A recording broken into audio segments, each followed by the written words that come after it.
Welcome to the Business Accounting Basics Excel Cashbook template. This is found on the website and is free to download. It's very easy to use and can be changed to suit your business. On the right of the screen you can see a totals page, and this will show you month by month your profit and loss and how much bank balance you have is available. As we scroll down the page, there is an example that you can link to and some further instructions. So what you need to do is click on Download Cashbook Spreadsheet and it will start downloading and appear here. We've actually already got it open, so we will click it. This is the first page, which is just some simple instructions. The first thing to do is actually to save the template for your business name.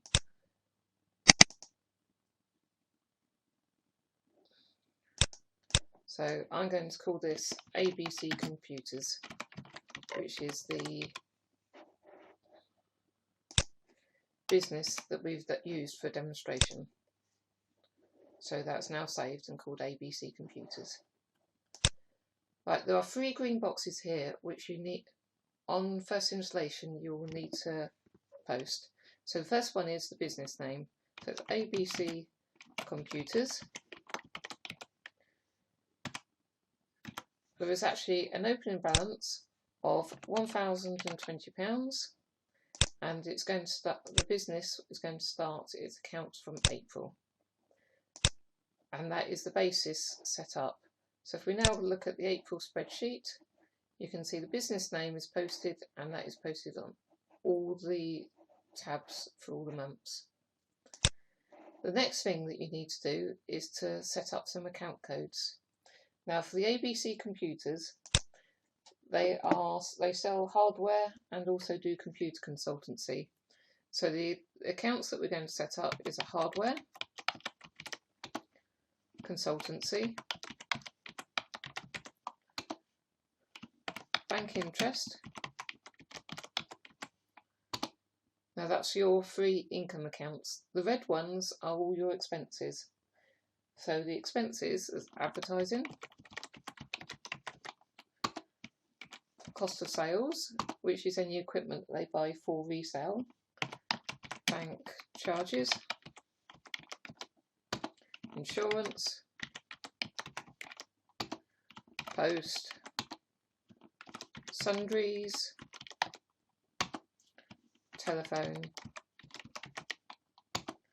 and travel. And that is all your accounts set up, and now everything's ready to go. So our example is actually based, as I say, on this ABC Computers, and the full example can also be seen on the website. So there's your list of the account codes we set up. That's set up for the first page, and we've also set up a simple bank statement just so you can follow it through. So that's the bank statement. So we're now going to start posting. So the first transaction is dated 6th of April and it's a payment made to the post office. So we go to our spreadsheet, click on April, and we can now start posting. So 6th of April, 15, it's the post office.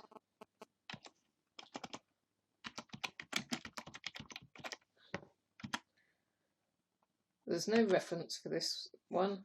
It's £25 and 3p, and here we have a drop down list, and so we choose post, and there it is allocated to your post column, and the balance has been reduced. So we'll just do a couple more that you can see. So 6th of April again, now it has an eBay account, so this is eBay charges. Invoice number is 451222584. You can put any reference that you want to in there. So it might be that it's a standing order or direct debit. So this one's going to go to sundries, and there it is posted, and again the bank's reduced. So then we go next one. Right, this is the first of the sales ones. So it's for Mr. Smith. It's an invoice we've raised, and it's got an invoice number of 001, and it's for £299. And that is for selling the computer. So as you can see, it's now gone into the income column, and the bank balance has been increased. So the bank balance now is £1,275.97. So if we go back to our bank statement, it ties up here, exactly the same amount. So what we now need to do is just go down and post the rest of these into the spreadsheet. So this is them all done. So we've used several different account codes just so you can see it all working. Bank balance at the end, £964.71, £964.71. Now that means that you know everything has been posted and all the figures are correct, but you do need to make sure that you use the correct account codes to get everything in the right place. So if we look at May, we now have a bank going forward of £964, and you can just start posting from the bank statement again all your income and expenditure. Now, last thing you need to do is look at the totals. Now this is a very important page because it shows you your profit and loss for each month. So April wasn't a good month, it actually made a loss of £55.29. And it shows you the bank opening balance, profit and loss, and which will give you your balance carried forward for the bank. And it will also give you the totals throughout the year. And as you go month by month, it will post them in the correct column, and you'll end up with a grand total for the year. Now that's everything we need to show you for the simple setup and use. If you need any further instructions, there's a contact form on the website. Thank you.